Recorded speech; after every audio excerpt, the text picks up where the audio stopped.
Hey everybody, Lawler here as always, your one-stop shop for all things RLCS roster news or information in general. We've got kind of a handful of things today, a pretty easy one. As always, if you guys want to stay up to date, like, subscribe, notifications, check out the socials, as well as hit up the roster document that is in the description down below. Makes it pretty straightforward for you. We've got this all updated. We're going to be covering, like I said, like 3 or 4 things. Maybe we'll talk about the changes to the Saudi E-League as well as some updates about a French Open that is going to be happening in just a few days, so you guys can see your first look at the new rosters in action. With that being said, we're going to start real quick and make this nice and easy. First thing we're going to be talking about today is Hogan mode. I know 2/3 of it staying the same without Scrubkilla. Joke aside, Growly and Rezi and Rai, the new iteration coming in, has been confirmed. This is a team that is happening. No coach, only a manager. This team has had some highs and lows. We've seen these types of players kind of be in the conversation, but have never basically elevated into the top tiers with what we've seen out of the mates, the GKs, the K Corps, etc. So expect this team to kind of follow into the top 6 area. This is a team that when you're paying attention to them, the biggest conversation is in the first event of the year. When you guys play in the open era, in Open 1 in particular, this year is very important, as I've mentioned in the past, because if you perform well in Open 1 to the point where you win 2 of your double elimination matches in the group stage, that's enough to qualify for the kickoff LAN. It's a pretty big deal. So again, I don't foresee this team going 2-0 in groups, but I do see them potentially putting up a fight and trying to make it into the top 8 and then potentially play upset into the top 6. So again, I think there is so many teams. If you guys haven't checked out that roster document, we started doing potential rosters and stuff. You're telling me I got to find 6 of these that are going to progress through. It's going to be cutthroat. It's going to be competitive. And we haven't even seen them formulated with all of the free agents, even though we know some of these are no longer free agents. So I'll continue to update this as we go on, but the official rosters will be displayed in here when the time comes as well. I expect them to be in the same regards as like the Magnificos, the ATMs, the Ascents, the BSKs, all those rosters that are like, man, they could play upset, but will they actually do it? We'll have to wait and see. Either way, team I don't want to be playing in the bracket early. Up next, we do have official confirmation that Cheese is no longer with Gen G, and it adds validity to the conversations of him joining Sosa, Frosty, I think it is, with Foot Esports. We talked a lot about that at length yesterday's video. But that being said, Cheese officially let go of Gen G. He was a restricted free agent. No longer the case. I assume it's because the buyout has completed and that an organization, which has been rumored to be Foot, is going to be moving forward. So again, Shift conversations kind of leading the charge on this one.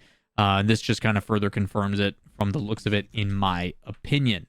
Up next, we do have more information from Shift. We've been talking about how there's been a lot of changes and a lot of swapping of organizations. Kind of taking a peek back with our roster document to give you guys an example.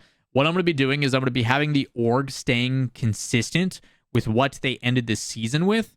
And then we are going to have the new roster with what their previous team was. I think it's the easiest way to visually see how these teams have either A, formed, B, what they were, but it kind of continues to showcase why it is so difficult to be fans of these teams.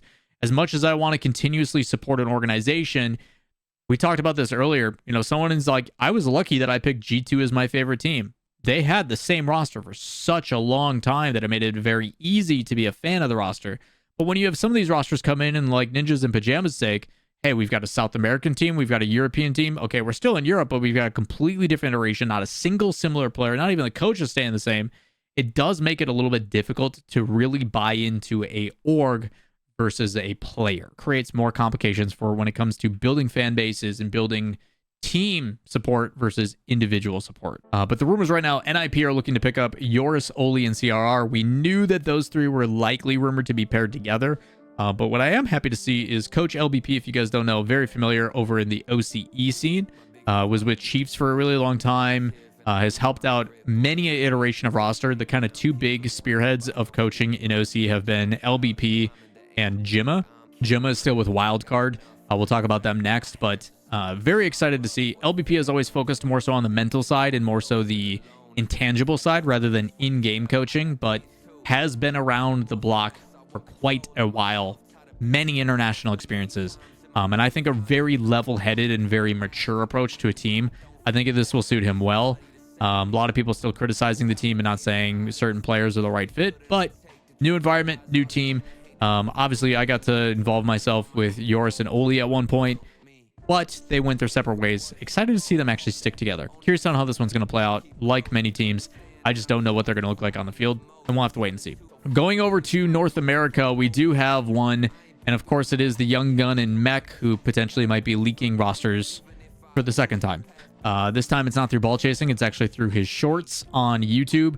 And as you guys can see from the image, and I'll let this one play out, but it is showing Mech, Wavy, and Two Piece playing in scrims against Gen G. It shows a couple highlights. I'll let it play through. Again, a couple good shots, a couple good victories from them, a potential. There was rumors already in the offseason last during LCQs when Reddles, Two Piece, and other were trying things out. Mech was part of that conversation. Wavy was part of that conversation. So it's not really a surprise that now that Reddles has retired, they're going to keep 2/3 of that roster and then try to find something to pair with it. Mech is one of the hot commodities. Talk.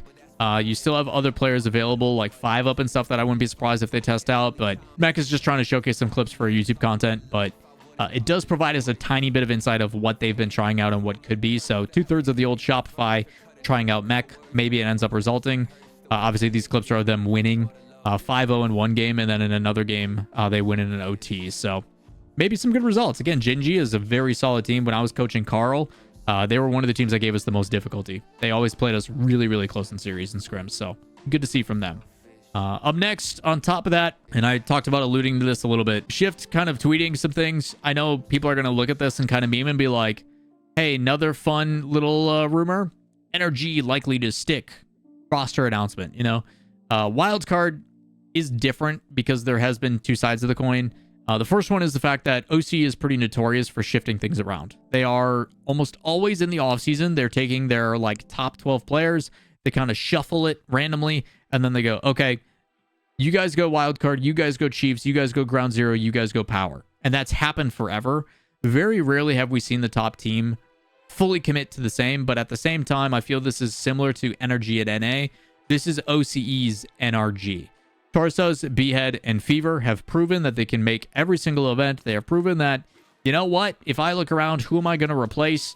Even when we get rid of Torres because we think he's the old man and isn't keeping up with the mechanics, he still finds a way to make it back and take one of the spots. So what's the point? This team has solidified themselves. They also look the best they've ever looked in a very long time for the region. So I'm happy to see that this team is sticking. There was conversations of Behead coming to North America on multiple occasions. I do know there was inquiries of that within the last month and a half.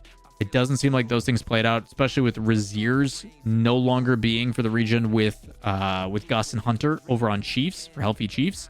So I am excited to see a little bit of consistency for the roster, as well as wildcard. There was conversations of them going and picking up a North American team because they wanted to be closer to where their origins are. Makes sense for them for the price and the cost and the results to stick with it. Again, there's always conversations about what may change and what may happen, but the fact that they are sticking the same, I think, is dual-sided. One, same team. Two, good results. Why give that up? You're going to make every single major. You might as well commit to it. So, sure, you got to wake up at a really weird time to support your roster, but there's worse things in life. So, happy for them kind of sticking and following through. We don't have documentation of, but we can talk about. Last year, towards the tail end of the year, we did have Paris Games Week, PGW. That's where I went with the Super Ole roster. We now have like Copa de France. It seems to be the replacement for Paris Games Week. Let's see if I can find it. But the reason why I bring it up, and I found it on Liquipedia while I was doing that, is we do have confirmation that 3 teams in K-Corp, Vitality, and Mates will be competing in it. Now, the reason why this is important is they have been given an automatic buy. They have been provided an invite into this tournament. We do have some other teams in here. Obviously, we've got the recreation of the 2 Danes, 1 Bruv. We've also got Impossible, Eugen, Radosin, and Matzer. We've been hearing rumors of those 3 coming together. That's where a lot of this comes from. And then we've got Full English Baguette, kind of the outlier here.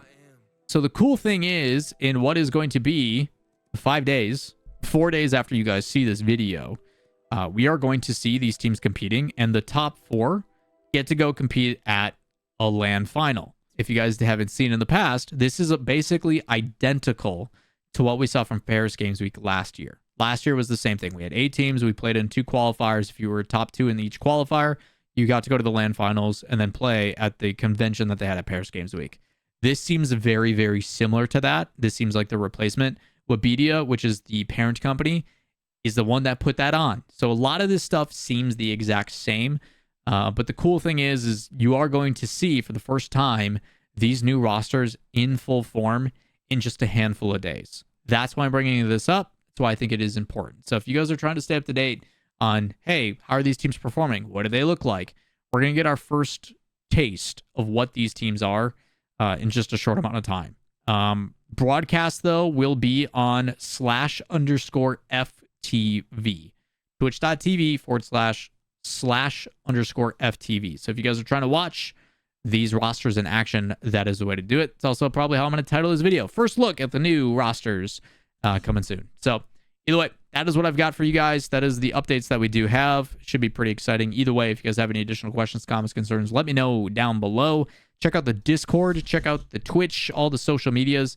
I personally did not have this on my radar until someone in chat brought it up. That's why you go and follow those socials. That's why you come stop by the stream, because sometimes there is things that I do miss that our community is oh so graciously able to help us out with. So either way, appreciate all the love and support. Appreciate all you guys. As always, hit up the socials, subscribe. You guys know what to do. We'll see you in the next one. Peace.